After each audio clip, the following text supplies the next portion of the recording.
आज का ये एपिसोड और भी ज्यादा इंटरेस्टिंग होने वाला है। निखिल के मुंह से ये बात सुनकर मधु अंदर ही अंदर बिखर जाती है। उसकी आंखों में आंसू आ जाते हैं, पर वो उन आंसुओं को निखिल से छिपाने के लिए वहां से चली जाती है। मधु को जाता देख प्राची भी एक्सक्यूज मी कहकर वहां से निकल जाती है। यार तुम ऐसे वहां से क्यों चली आई?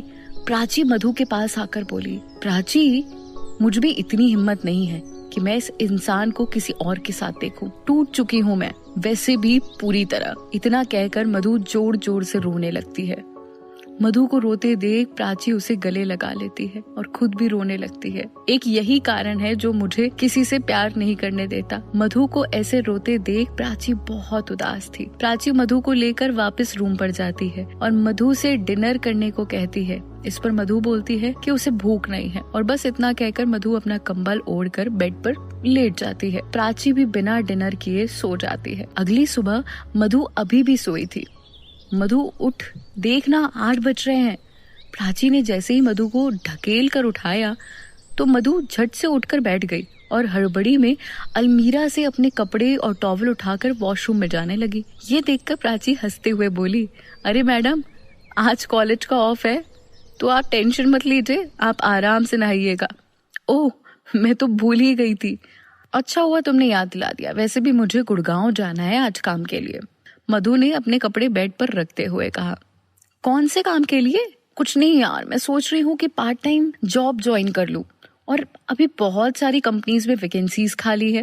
मधु ने जैसे ही अपनी बात खत्म की उसी वक्त किसी ने डोर बेल बजाई। शायद दूध वाला होगा। प्राची दूध का पतीला लेकर कमरे का दरवाजा खोलते हुए बोली। दूध वाले से दूध लेकर प्राची अंदर वापस आई तो उसने देखा कि मधु नहाने के लिए वॉशरूम में अंदर जा चुकी है। प्राची ये देखकर किचन में गई और रोजाना की तरह ब्रेकफास्ट रेडी करने लगी। इतने में मधु अपने बालों को टॉवल बांधते हुए किचन में आई।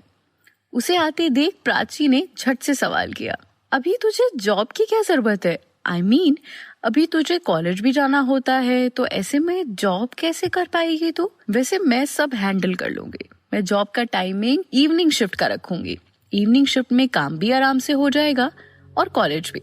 मधु ने डिब्बे में से कुकीज निकालते हुए कहा। पर अभी जॉब की क्या जरूरत है? आई मीन टू से अभी सब ठीक है, फाइनेंशियल भी तुम स्ट्रॉन्ग हो, आंटी अंकल भी ठीक है, तुम्हारे भाई भी पुणे शिफ्ट हो गए हैं, तो ऐसे में जॉब की क्या जरूरत है तुम्हें? ड्रेसिंग पर खड़ी अपने चेहरे पर आईलाइनर लगा रही मधु जब प्राची के मुंह से ये बात सुनती है तो थोड़े एटीट्यूड में जवाब देते हुए बोलती है, यार मैं ये जॉब फाइनेंशियल कंडीशन के पीछे नहीं बल्कि खुद की खुशियों के लिए कर रही हूँ। इन 4 दीवारी के कमरों में रह रहकर मैं बोर हो गई हूँ, मन नहीं लगता है अब मेरा, और कॉलेज की वो बोरिंग पढ़ाई तो मेरे वैसी पल्ले नहीं पड़ती। हाँ, तभी तो राघव तुझे अपने डाउट्स क्लियर कराने आता है। प्राची मधु को चिढ़ाते हुए बोली। अरे नहीं यार, वो बस मुझ पर लाइन मारता है और कुछ नहीं, वरना उसे अगर सच में डाउट क्लियर करने होते तो वो तेरे चक्कर काट रहा होता। कॉलेज की टॉपर तू है, मैं नहीं। हाँ, मुझे पता है, तो बस मजाक कर रही थी। चल, बेस्ट ऑफ लक तेरे जॉब के लिए और इंटरव्यू के लिए भी। अभी मैं अपनी मौसी के यहाँ निकल रही हूँ, 2 दिन से वो बुला रही हैं, तो सोच रही हूँ कि उनसे मिलाऊं। आज तुम जब जॉब इंटरव्यू देकर लौटो तो मुझे कॉल कर लेना, मैं भी शाम तक लौट आऊंगी। और हाँ, नाश्ता डाइनिंग टेबल पर रखा है तो करते हुए जाना, ठीक है? मधु अपने पर्स में से पैसे गिनते हुए बोली। इतना कहकर प्राची भी तैयार होकर अपनी स्कूटी पर अपनी मौसी के यहाँ रवाना हो गई और मधु भी तैयार होकर मेट्रो स्टेशन से मेट्रो लेकर जॉब इंटरव्यू के लिए गुड़गांव रवाना हो गई। गुड़गांव पहुंचकर मधु एक शानदार ऑफिस में कदम रखती है जहां सब कांच के फ्रेम में होता है, जिसका फ्लोर भी कांच से बना हुआ था। सामने लगी कांच की दीवार में मधु अपना हुलिया ठीक करती है और फिर पूरे कॉन्फिडेंट के साथ खुद को ऊपर से नीचे तक देखते हुए मन ही मन बहुत खुश होती है, ये सोचकर कि उसे मल्टीनेशनल कंपनी में इंटरव्यू देने का मौका मिला। मधु पास में रखी बेंच जिस पर पहले से ही करीब 5-6 लोग बैठे हुए थे जाकर बैठ जाती है। मधु उन लोगों को गौर से देखती है। उन 5 लोगों में से 2 लड़कियां और 3 लड़के थे जो शायद इंटरव्यू के लिए ही आए थे। एक्सक्यूज मी, क्या आप हमें बता सकते हैं कि मैनेजर कब तक आएंगे? बेंच पर बैठे एक हैंडसम से लड़के ने कंपनी के पियोन की ओर इशारा करते हुए कहा। कुछ कहा नहीं जा सकता, तो मैनेजर सर टाइम पर होते हैं, पर आज उन्हें कोई अर्जेंट काम आ गया है, तो हो सकता है वो 1 या 2 घंटे में आ जाए। तो ये भी हो सकता है कि वो आज ऑफिस ना आए। ये सुनकर बेंच पर बैठे सारे लोग एक दूसरे का चेहरा देखने लगे और सामने घड़ी की ओर देखकर अपना सिर हिलाकर फिर वहीं चुपचाप बैठ गए। पर जब करीब 1 घंटा बीतने के बाद मैनेजर नहीं आया, तो एक लड़की जो कि वहीं बेंच पर बैठी थी, अब तक मैनेजर का इंतजार कर रही थी, चिल्लाकर बोली, जब मैनेजर को आना ही नहीं था तो फिर हमें यहाँ क्या करवाने के लिए बुलवाया है?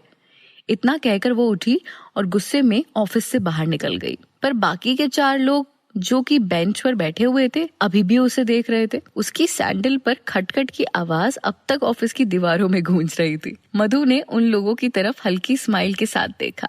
वो सब अभी भी मैनेजर के आने का इंतजार कर रहे थे। शायद ये जॉब उनके लिए भी कोई बहुत बड़ी अपॉर्चुनिटी थी, वरना ये लोग यूं 4-4 घंटे बैठकर जॉब इंटरव्यू के लिए मैनेजर का इंतजार ना कर रहे होते, जैसे मधु कर रही थी। अब आगे क्या होता है?